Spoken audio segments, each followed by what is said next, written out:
All right, she's the woman who turned a simple kitchen into a digital empire with over 1 million loyal listeners, viral recipes, and a brand that screams premium. She's not just cooking, she's changing the way we see food, content, and Nigerian women in business. But behind the clean countertops and mouth-watering videos, there's hustle, strategy, and maybe a little chaos too. Now, today we're getting into all of it: the love, the stress, the trolls, the big deals, and the business of food influencing in Nigeria. She's the Mogul in apron, the CEO in the kitchen, and the one and only Chef Tolani, aka Diary of a Kitchen Lover. Welcome to J on Air.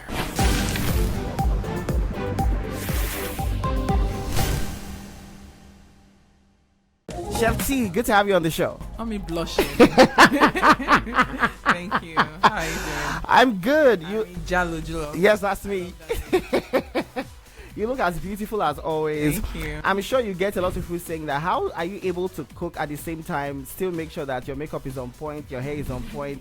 At the start of your career, I know that there were a lot of comments about, how you looked and, how you were able to still wear makeup and do hair. Why is she not wearing apron? Why is she not covering her hair? How did you deal with all of that? Before I started food blogging, I didn't know there was food blogging. There was this space in Nigeria. I didn't know that there was a food blogging space in Nigeria. It was after I went into it, I started to notice a few food bloggers, and because of the kind of lifestyle I live, I love to glam myself. I was doing 9 to 5 then, so I love to glam myself up and everything. And when I didn't show my face until like after a year, wow, after I started posting food and all of that. So it was just the food. It was just the food people were there for. And by the time I started to show my face and everything, I started to get comments like, why are your nails long? Why are you wearing makeup? And all of that. And I'm like, it's how I live my life. I don't see myself cleaning off my makeup because I'm trying to cook. So I intentionally now changed that narrative of you being in the kitchen and looking, you can actually be in the kitchen. You don't even have to wear makeup. Look good, your hair well laid and everything. Don't worry, the hair will not fall into your food so long as the hair is not, it's not a bad hair or a fake hair or anything. Because it has become a thing now. We see lots of people that are making content, whether male or female. They look well put together, all glammed up. So I mean, thank you for breaking that. Wherever you're doing in life, you just have to show up. The way you show up also matters, because you can't say you have a serious business online and you are showing up looking shabby. So let's talk about before Diary of a Kitchen Lover. I think Diary of a Kitchen Lover officially became a thing in 2018. Right. So before all of that, who was Tolani? Who were you? What were you about? Sarah, actually. So it's only my old friends, family members. My family members still call me Sarah. It was just a few years ago I changed my name to Tolani. Wow. Was there a reason for changing it? Most times people think I'm Igbo, and so I was like, most times when I now mention my name is Tolani, they automatically know it. So that's one of the major reasons why I changed name from Sarah to Tolani. And then I used to do 9 to 5 jobs. I had before Diary of a Kitchen Lover, I had a series of 9 to 5 job plus businesses that I was doing. I started 9 to 5 in maybe 2011 or so, 2012. Wow. I started 9 to 5. I worked at the airport. From there, I did customer service for a few years, and then I moved to a cable TV where I headed the customer service division. And then while doing that, I was still doing my business. I was selling hair, doing makeup. Okay, that makes sense all now. The beauty stuff and all that. And then I moved to digital advertising. So at a point, I moved to an agency where I was the business developer at the agency, and then I got promoted to the chief operating officer. So I did digital marketing, branding, the whole 9 yards of branding for 6 years.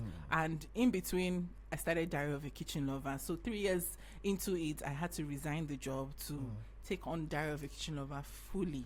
You understand? So I think everything I've done over the years kind of now helped me to build my brand to where it is now. So do you think that your life before Diary of a Kitchen Lover has helped form what Diary of a Kitchen Lover is? And would you advise people that just want to go into full-on content creation that maybe do something before you go into this, and that might change or that might help you? Well, I would not say they should do something before they go into content creation, but to answer your first question, that kind of helped me because I had like a very wide knowledge on what I know what to do. If I want to trend now, I know what to do to trend. Anything about beauty, I bring my A game into it. And like I said earlier, I made an intentional move to carve my niche in that space. So it's not just the kitchen, it's not just the food, it's about glamming up too. So when people are looking at me, they're not just talking about my food. So if you are in that space and you feel like content creation is what you want to go into and it's not working at that point, maybe you can try something else. Just make sure that you are intentional with carving your own niche. When did you know that this was a thing? When did you know that Diary of a Kitchen Lover had become something? How did you know like that? Like I said, the first year I didn't post my face. And that's 2018, all through 2018 I didn't post my face, or maybe towards the end of 2018 was when I started to post. Were you afraid of posting your face, or? No, I wasn't. Like I said, food found me. It's not like I saw it and I'm like I said I started it before I knew there was an industry for it in Nigeria. Okay. You understand? I loved to cook. I loved to make my husband's food, to just post online, and I had a personal page then where people would just ask me for recipes. And when I saw that people were asking me too much, I was like, let me just open one page where I'll just put all the recipes there. Whenever they ask me, I will just send them, go and watch it. But over time, I started to post the recipes and I started to get followers. I mean, in 2 months, I got like 10K followers, and I'm like, what's going on here? And then I started to get people's DMs. You are changing my kitchen gear. I'm like, what up? What's going on here? You understand? So I started to pay more attention to it. Started to film more food content, posting more food content, and then I started to get just many testimonials from people, and I'm like, what am I posting? And mind you, that time my quality wasn't so great. Do you remember what phone you were using to record at the iPhone time? 6. I started with iPhone 6, and now we are on the Sonys. Yeah. I did iPhone 6 for 2 years before I moved on to iPhone 13 or so, iPhone 12. I can't remember. But when I got contacted by a very big brand to post their content on my page, and they offered me 20,000 naira, I was like, I told my husband that, babe, they've offered me money, and it's not just an ordinary brand. I don't know if I can mention brand names here. They asked me to do a job, and I'm like, 20,000 naira was such a big deal, even though my salary was way more than then. But I'm like, this thing I'm just doing for fun, this thing I'm just having fun doing, I'm starting to get paid for it.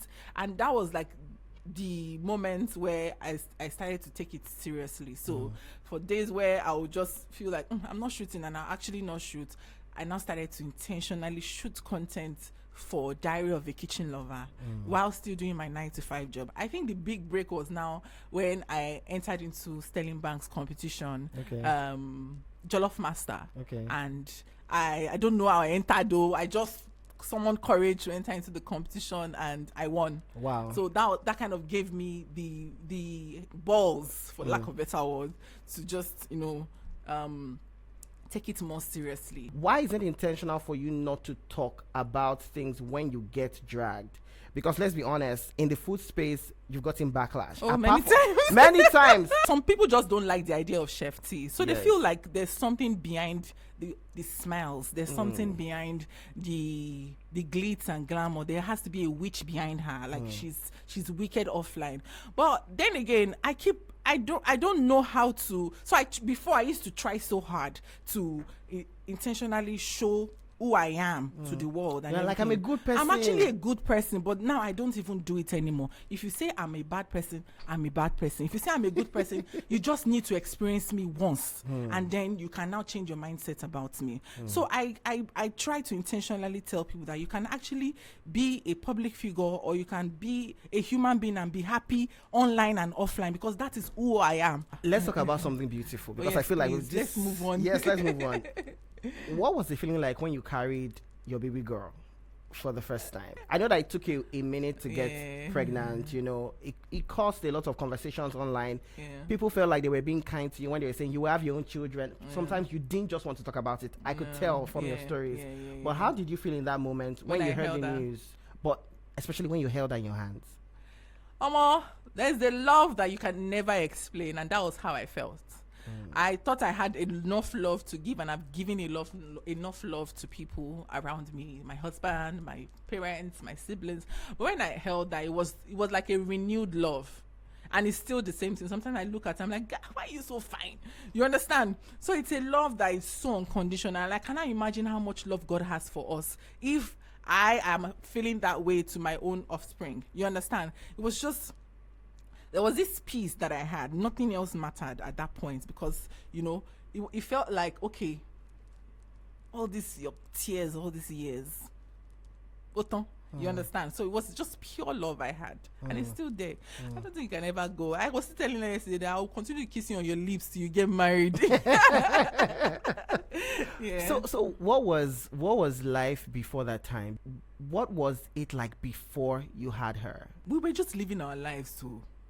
Honestly, even though in between we tried to do IVF and do all of this, we're just living our lives. I mean, that was the period my husband and I traveled the most. There was one particular trip that we had. We entered 11 planes. 9 planes in total. Wow. On one trip. We went to different countries. We went from Kenya to America, from America back to Mauritius, from Mauritius back to Kenya. We're just going everywhere. You understand? So we really just lived our lives. We enjoyed our lives. So sometimes when we are just talking, I'm like, babe, we don't enjoy this life. So even if we don't travel, you travel well. We have traveled enough. You understand? So I was just living my life. Like I said, in his time, it will happen, and I knew it was going to happen. We don't know what your husband looks like. Was that intentional? It's intentional. Was this something you said from the beginning? I'm not going to put my husband's face online, because you didn't really know so much about social media. I didn't know. Funny enough, I used to post my husband. I stopped in 2019 because all this binomo. There's one. They just pick your pictures and they use it to scam people. Yes. So they picked my entire family's picture and they were using it to scam people. Wow. That year. And it was at that point I was like, okay, I think I'm starting to get popular enough that I need to start to protect my family. You understand? So I just and my husband is a very reserved person. I can't imagine them dragging me and they're dragging my husband. I will feel so bad. Me, I can still chest it. I don't want to have somebody drag my family because of one rubbish topic. You understand? So I intentionally stopped posting my husband. There's nothing. If you search for him online, you will not find him. You understand? To clear everything. We cleared everything. It was intentional, and and it's not because of anything. I just want to have something that is yours, that is mine. So I don't need anybody to know how I am to my husband or how my husband is to me. I don't need anybody to know if my husband just bought me the best gift in the world. I feel like there's something that should still be sacred to a public figure. You understand? And it makes everything sane, because there is nothing there's no insult you want to give me tomorrow. You can't insult my husband because you don't even know anything about him. You understand? And he now and on his own side, he's living his life. He can be somewhere hanging out now. Nobody knows who he is, because if people knew about him, trust me, the way they harass me outside, not harass but per se, they love to see Bestie, and I have them everywhere. So imagine them seeing Bestie's husband and he's just chilling somewhere. Maybe he's chilling with one of his business managers or his clients, and it's a female. They'll snap him and post it on. I just needed to protect that part, and I needed something that is sacred to me. So I really enjoy my life offline. Just to talk a bit more as you wrap this up, if you describe, and I feel like I'm asking this on behalf of some people that just want to know more about your love. If you describe that love, if there's something you can share with us. We don't have the pictures. How would you describe that love? It's my backbone. It's like the rod behind Diary of a KitchenLover brand. He does all the behind the scenes work, and that makes the brand, really stand out. If I post something that doesn't make any sense, it doesn't mince words, before you know it, you speak to. I told you that it was one that called me. You need to go and delete that post. But outside of that, I love the love that we share. I love the fact that he loves his family so much, and he takes care of us. He doesn't mince any cupboard to take care of us, and he pays so much attention to us. Now I say us. It was before it was me. To us and everything, and I'm really grateful for that, for that conservativeness that he has, because me, I'm the hot one. In a cute way, by the way. You said in a cute way. But he's the one that, it cools the hotness. And shout out to you, man. She said, shout out to you, man. Yes, What kind of gangster is yes, that? because we talk like gangsters. So shout out to you, man, Mr. T. That's amazing.